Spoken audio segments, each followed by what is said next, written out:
পরমপবিত্র ভগবত ভাই মঞ্চে উপবিষ্ট কার্যবাহক আগত সমস্ত আত্মীয় স্বয়ংসেবক দাদা ভাই বন্ধু এবং মাতৃশক্তি, আজ আমরা রাষ্ট্রীয় স্বয়ংসেবক সংঘের শতবর্ষের পূর্ণ লগ্নে উপস্থিত হয়েছি। আজ থেকে 100 বছর আগে 1925 সাল বিজয় দশমীর তিথি মহারাষ্ট্রের নাগপুর বলে একটি শহর, আর সেখানে মহিষাদল বলে একটি স্থান, আর সেখানে আজকে যেরকম আমরা শারীরিক প্রদর্শন দেখলাম, এরকম শারীরিক কার্যকলাপের মধ্য দিয়ে লাঠি খেলা, ক্যারাটে শেখানো, কবাডি খেলা, যুদ্ধ খেলা এবং বৌদ্ধিক চর্চার মধ্যে দিয়ে এক ব্যক্তি নির্মাণের কাজ আজ থেকে 100 বছর আগে আত্মসংগঠনচালক পরমপূজনীয় ডক্টর কেশব রাও হরিরাম ভেটুয়া তিনি শুরু করেছেন। আর যখন এই রাষ্ট্রীয় স্বয়ংসেবক সংঘ শুরু হয়, সেই সময় ভারতবর্ষ এক কঠিন পরিস্থিতির মধ্যে দিয়ে যাচ্ছে।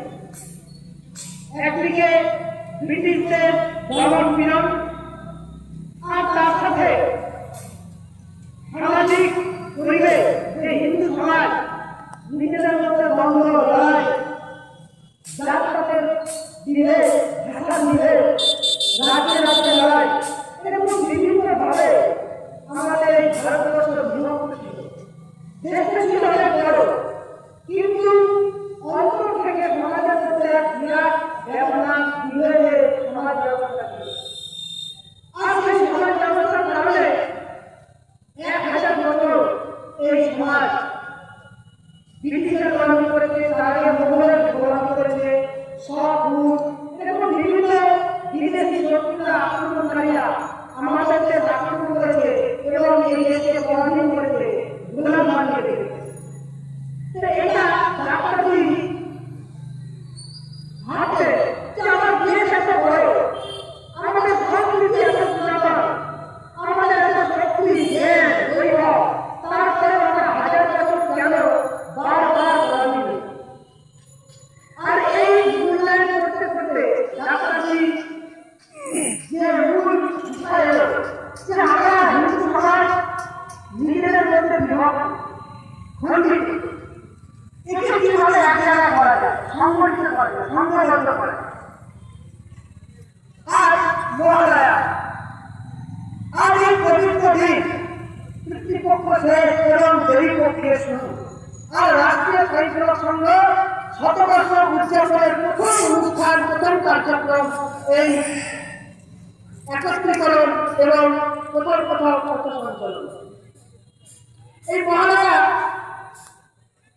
ভারতবর্ষ তথা সমস্ত পৃথিবীতে যেখানে যেখানে সনাতন হিন্দু সমাজ আছে, এই পবিত্র দিনে তারা তাদের পূর্বজ যারা ইহলোক ছেড়ে পরলোকে চলে গেছেন তাদের উদ্দেশ্যে শ্রদ্ধার্ঘ নিবেদন করেছেন, তাদের আত্মার শান্তি কামনা করেছেন। এই যে সাংস্কৃতিক দিক থেকে আমরা সারা ভারতবর্ষ, সারা পৃথিবীর সনাতন হিন্দুরা আমরা এক, তারপরে এই একতার মধ্য দিয়ে আমাদের যে বিভেদ, যে লড়াই, আমাদের মধ্যে যে অন্তর্দ্বন্দ্ব, আমাদের মধ্যে যে কাপুরুষতা, মেরুদণ্ডহীনতা, নিজেদের মধ্যে লড়াই, মতবিরোধ, মত পার্থক্য, আর যার ফলস্বরূপ আমরা যেভাবে বিদেশি আক্রমণকারীদের দ্বারা লুণ্ঠিত হয়েছি, শোষিত হয়েছি। এই মহালয়া দিন আজকে সকালে যখন টিভিতে মহালয়া দেখছি, এই মহালয়াটা দূরদর্শনে আজ থেকে প্রায় 30-35 বছর আগে দেখেছিলাম, আজকে সেইটাই আবার ফোনে দেখছিলাম। তো মহিষাসুর ব্রহ্মের সাধনা করছেন, আর ব্রহ্মের সাধনা করতে করতে ব্রহ্মা এসে মহিষাসুরকে বর দিলেন, কি বল? তুমি অমর, তোমাকে কেউ মারতে পারবে না, কিন্তু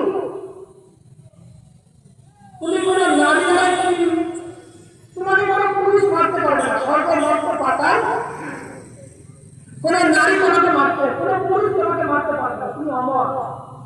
তখন ভাবনা আছে পুরুষ মারতে পারবে না, যখন পৃথিবীতে আর কি আছে আমাকে মারতে পারবে। এইটা পাওয়ার পর মহিষাসুর সে স্বর্গলোক আক্রমণ করল।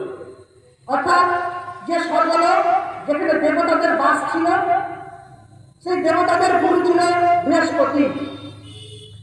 আর তার ঠিক কিছু দূরে আর একটা লোক ছিল, সেটা হচ্ছে নরক লোক। আর সেই নরক লোকের কাজ থাকতো দৈত্য, দানব, রাক্ষস, সমাজের যত খারাপ কাজ করা ব্যক্তি, অর্থাৎ লুণ্ঠনকারী, অত্যাচারী, বলৎকারী, সমাজের যত নোংরা কাজ যারা করে, সেই অসুর ব্যক্তি, অসুর মানসিকতার ব্যক্তি, তাদের জন্য ছিল নরক লোক।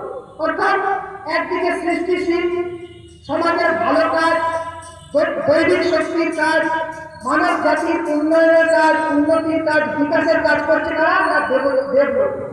আর একদিকে নরক লোক কি করছে, না দেবলোককে কি করে আক্রমণ করা যায়, দেবলোককে কি করে অধিকার করা যায়, দেবলোক থেকে দেবতাদের কি করে তাড়ানো যায়, আর সেই পরিকল্পনা করে সে যে শক্তি পেল, সেই শক্তি সে ভালো কাজে না লাগিয়ে দেবলোককে আক্রমণ করলো। বাকি আমরা সবাই জানি দেবলোক থেকে সমস্ত দেবতারা পালিয়ে গেল। অর্থাৎ স্বর্গলোক দেবতা শূন্য হয়ে গেল। পুরো স্বর্গলোকে অসুররা, মহিষাসুর থেকে শুরু করে যত তাদের অসুরদের রাজ শুরু হয়ে গেল। তখন দেবতারা ব্রহ্মা, বিষ্ণু, মহেশ্বর সন্দীপন মুনির আশ্রমে গেলেন। আর সেখানে যখন এই কাহিনী বললেন, তখন সন্দীপন মুনি তার যোগ বলে সব দেবতাদের দেখে এই সমস্যার সমাধান হলো। কি হলো? কারণ মহিষাসুরকে কোনো পুরুষ মারতে পারবে না, তাই আত্মশক্তি, মহামায়া, দুর্গা, দুর্গতি, নাসিনী, তাকে আমাদের আহ্বান করতে হবে। আর সেই মা দুর্গাকে দিয়ে আমাদের এই অসুর নিধন করতে হবে। আর এই পরিকল্পনা এই ঘটনা হওয়ার পর সমস্ত দেবতা সেই কাজে লেগে গেল। এবং তারপরে আমরা জানি আজ সেই দিন, আজ থেকে 9 দিন দেবতা আর অসুরের লড়াই হবে। আর এই দেবতা অসুরের লড়াই 9 দিন পর নবরাত্রি, তারপরে হবে দশমী। আর সেই বিজয়া দশমীতে দেবতা মহিষাসুর মর্দিনী, তিনি মহিষাসুরকে, অসুরকে বধ করবে। এটা একটা পৌরাণিক কাহিনী, পৌরাণিক ঘটনা, শক্তি মিথ্যের ঊর্ধ্বে উঠে। আজকের দিনে যদি এই দিনটার মূল্যায়ন করি, দেবতাদের কাছে সব ছিল, ইন্দ্রের কাছে বজ্র ছিল, বাকি দেবতাদের কাছে শস্ত্র ছিল, কিন্তু দেবতারা শস্ত্র ব্যবহার করার সুযোগ পায়নি। দেবতারা শস্ত্র এমন জায়গায় রেখেছিল, তাদের হাতের কাছে ছিল না, সেই জন্য দেবতাদের পালিয়ে যেতে হয়েছে। অর্থাৎ আমার কাছে শক্তি আছে, সেই শক্তির প্রদর্শন করতে আমি ভুলে গেছি, সেই শক্তিকে ব্যবস্থিত করতে ভুলে গেছি, সেই জন্য দেবতাদের পালাতে হয়েছিল। ঠিক সেরকম আমাদের পূর্বপুরুষদেরকেও বাংলাদেশ থেকে পালাতে হয়েছিল। কারণ বাংলাদেশের থেকে আমরা পুজো করেছি মা কালী, কিন্তু মা কালীর ধর্ম পুজোতে শিখিনি। বাংলাদেশের মাটিতে আমরা পুজো করেছি, কিন্তু মা দুর্গার খারাপ ব্যবহার করতে শিখিনি।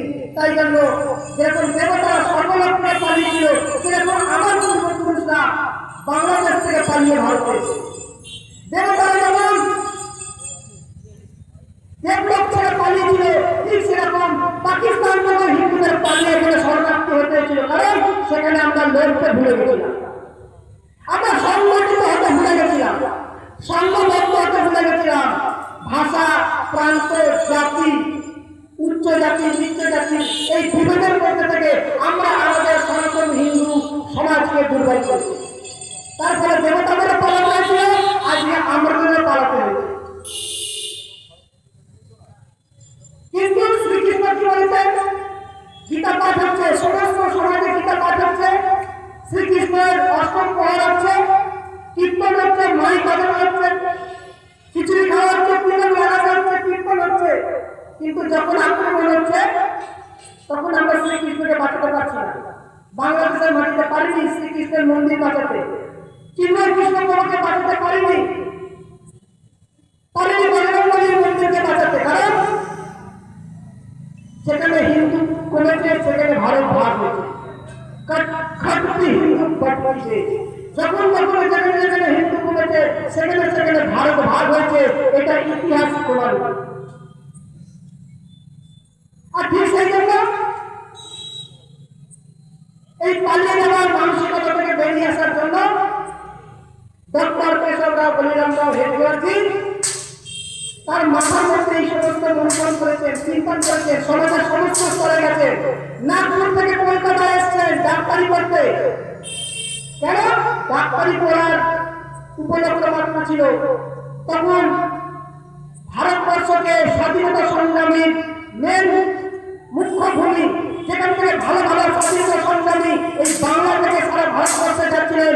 রাসবিহারী বোস থেকে শুরু করে নেতাজি সুভাষচন্দ্র বোস থেকে শুরু করে সমস্ত বড় বড় বিখ্যাত স্বাধীনতা সংগ্রামী এই বাংলার মাটিতে জন্মেছিল, বাংলার মাটিতে তারা বড় হয়েছিল, আর তারা সারা ভারতবর্ষের স্বাধীনতা সংগ্রামের আন্দোলনের নেতৃত্ব দিয়েছিল। সেই জন্য আরএসএস এর প্রতিষ্ঠাতা, আরএসএস এর ফাউন্ডার, আরএসএস এর যিনি জন্মদাত্রী সেই ডক্টর কেশবরাও বলিরামরাও হেডওয়ার্জি বাংলার মাটিতে এসে মেডিকেল কলেজে ডাক্তারি করেছেন আর অনুশীলন সমিতির সাথে সম্পর্ক করেছেন। আর অনুশীলন সমিতিতে সম্পর্ক করে তিনি সেখানে শিখেছেন কিভাবে সংগঠন করতে হয়, কি করে সমাজকে সংগঠিত করতে হয়। অর্থাৎ আজকে আমরা যে আরএসএস যে রাষ্ট্রীয় স্বয়ংসেবক সংঘকে দেখছি, তার যে মাথা, তার যে চিন্তা, তার যে ভাবনা, তার মূল আধার ডাক্তারজি এই বাংলার মাটি থেকে পেয়েছিলেন। এই বাংলার মাটির রস থেকে তিনি নিয়ে গিয়ে তারপরে মহারাষ্ট্রের দিকে রাষ্ট্রীয় স্বয়ংসেবক সংঘের স্থাপনা করেছেন। এবং এই রাষ্ট্রীয় স্বয়ংসেবক সংঘের যে কার্যকলাপ, যে ভাবনা চিন্তা, তা অনুশীলন সমিতির যে ভাবনা চিন্তা তার সাথে অনেকটা মিল আছে। রাষ্ট্রীয় স্বয়ংসেবক সংঘের যে ভাবনা চিন্তা তার সাথে স্বামী বিবেকানন্দের যে মিশন, যে সেবা কাজ, তার অনেক কাজের মিল আছে। তো সমাজের সমস্ত স্তরে গিয়ে ডাক্তারজি একটাই বলেছেন, যতক্ষণ না ভালো ব্যক্তি হবে, যতক্ষণ না ভালো মানুষ হবে, ততক্ষণ এই বাংলাকে, এই দেশকে কেউ বাঁচাতে পারবে না। সেই জন্য ম্যান মেকিং ফ্যাক্টরি 1 ঘন্টার সঙ্গে শাখার মধ্যে দিয়ে ডাক্তারজি শুরু করলেন রাষ্ট্রীয় স্বয়ংসেবক সংঘ। যখন রাষ্ট্রীয় স্বয়ংসেবক সংঘ প্রথম শুরু হয়, সমাজের লোক আমাদেরকে উপেক্ষা করতো, আমাদেরকে ছোট নজরে দেখতো, আমাদেরকে তির্যক ভাষায় কথা বলতো।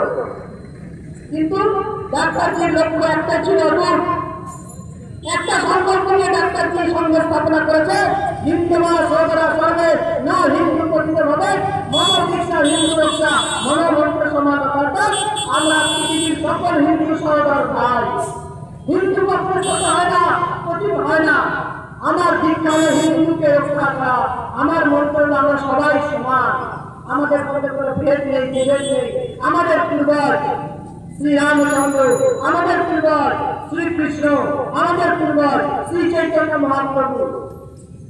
এই সংকল্প নিয়ে রাষ্ট্রীয় স্বয়ংসেবক সংঘ 100 বছর কাজ করে চলেছে। আর 100 বছর পর আজ যে ভারতবর্ষকে সারা পৃথিবী বেটা চোখে তাকাতো, যে ভারতবর্ষকে সারা পৃথিবী ভিখারি বলতো, যে ভারতবর্ষকে সারা পৃথিবী অশিক্ষিত বলতো, কুসংস্কার আচ্ছন্ন বলতো, যে ভারতবর্ষকে সারা পৃথিবী বলতো এই জাতিটা হচ্ছে কাঁকড়ার জাত। কাঁকড়া যেমন একজন উঠলে আরেকজনের পা টেনে ধরে, এই জন্য এই জাতির কোনো উন্নতি নেই। এটা বিদেশের ফিলোসফাররা আমাদের বলেছে, গুগলে সার্চ করেন পাবে।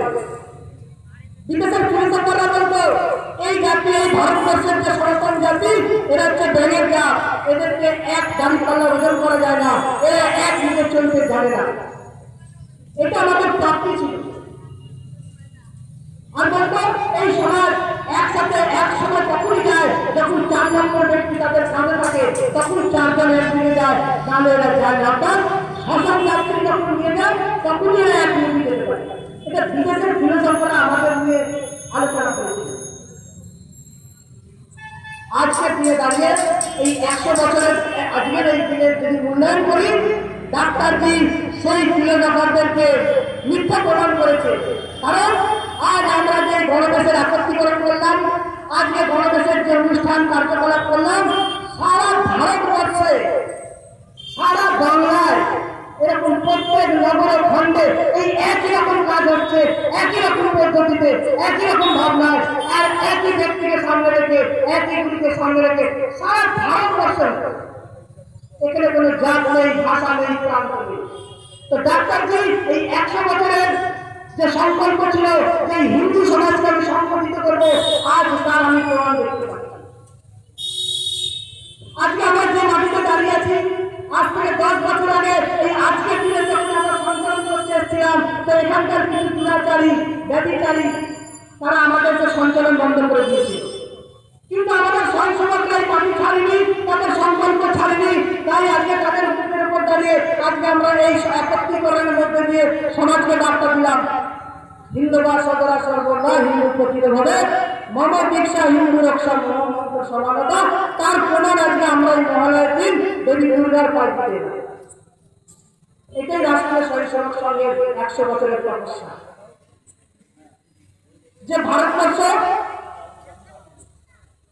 সারা পৃথিবীর কাছে ছোট ছিল, আজ সেই ভারতবর্ষ সারা পৃথিবীকে পথ দেখাচ্ছে। এটা আজ প্রমাণ। বিশ্ব ব্যাংক থেকে টাকা আনতো ধার করে, আর সেই টাকা দিয়ে আমার দেশের অর্থনীতি চলতো।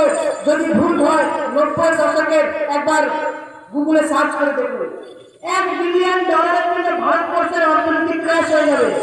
ভারতবর্ষের প্রধানমন্ত্রী তখন স্বর্গীয় পিভি নরসিংহ রাও, ভারতবর্ষের অর্থমন্ত্রী স্বর্গীয় প্রণব মুখার্জি, দুজনেই অক্সফোর্ড ইউনিভার্সিটি থেকে ইকোনমিক্সের উপর জ্ঞান নিয়ে এসেছিলেন।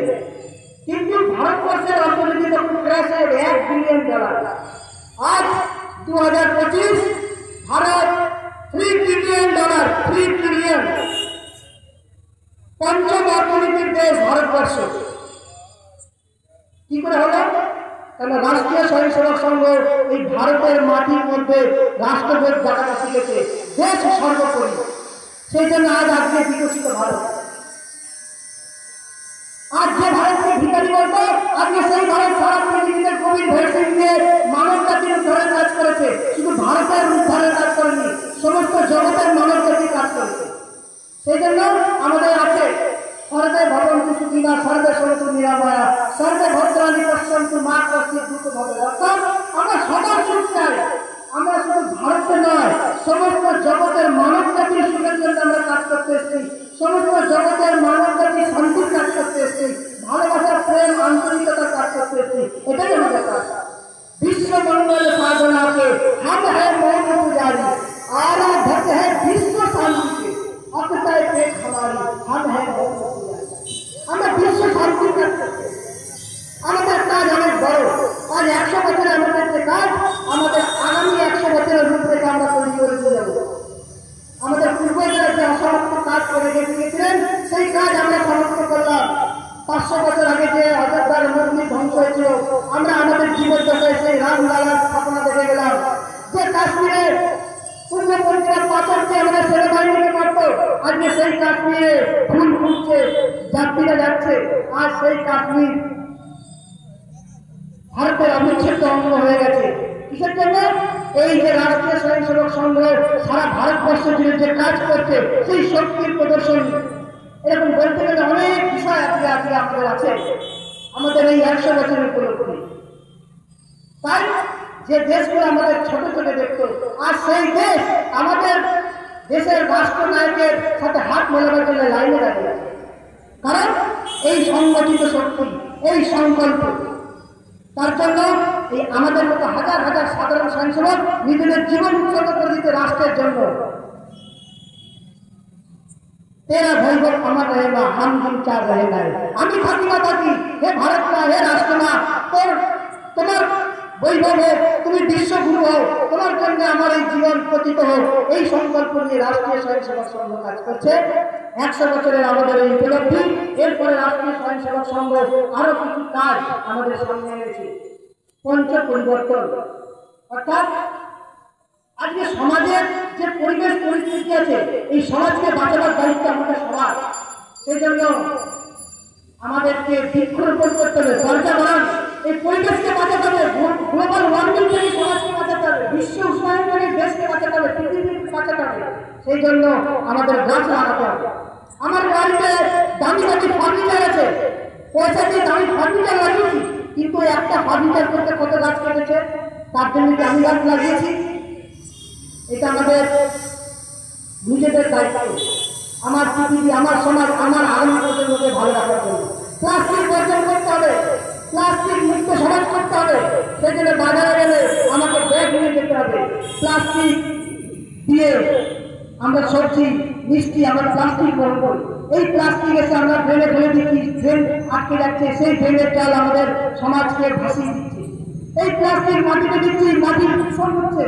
এই প্লাস্টিক গৃহপালিত পশু গরু খাচ্ছে, তার পাকস্থলী থেকে আটকে গিয়ে সেই গরু মারা যাচ্ছে।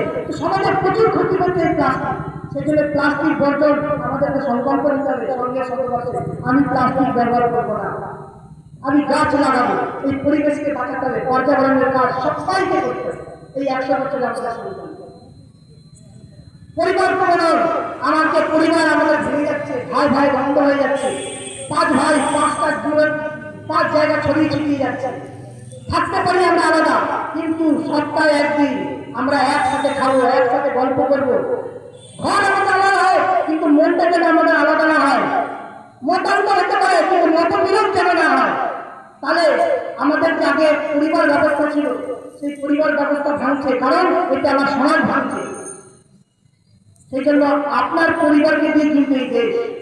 পরিবার যদি সংগঠিত হয়, পাড়া সংগঠিত হবে, পাড়া যদি সংগঠিত হয়, সমাজ সংগঠিত হবে, সমাজ যদি সংগঠিত হয়, তাহলে দেশ সংগঠিত হবে। সেই জন্য রাষ্ট্রীয় স্বয়ংসেবক সংঘ পরিবার প্রবর্তনের মতো একটা ভাবনা নিয়ে এসছে যে সবাইকে দায়িত্ব নিতে হবে, সবাই একসাথে একদিন ভোজন করবো, সবাই একসাথে বাড়িতে একটা টাইমে একসাথে খাবো। আমার সপ্তাহে ব্যস্ততা থাকি, কিন্তু একদিন আমাদের একসাথে ভজন কীর্তন করতে হবে, বাড়িতে হনুমান চল্লিশা পাঠ করতে হবে, দুর্গা স্তোত্র করতে হবে, শিবের মধ্যে শিবের করতে হবে। সপ্তাহে একদিন, যদি রোজ না পারি, রোজ হলে তো খুব ভালো। এরকম ভাবনা চিন্তা দিয়ে আমাদের পরিবার ব্যবস্থাকে আরো শক্তিশালী করতে হবে। তারপর সামাজিক সমরসতা।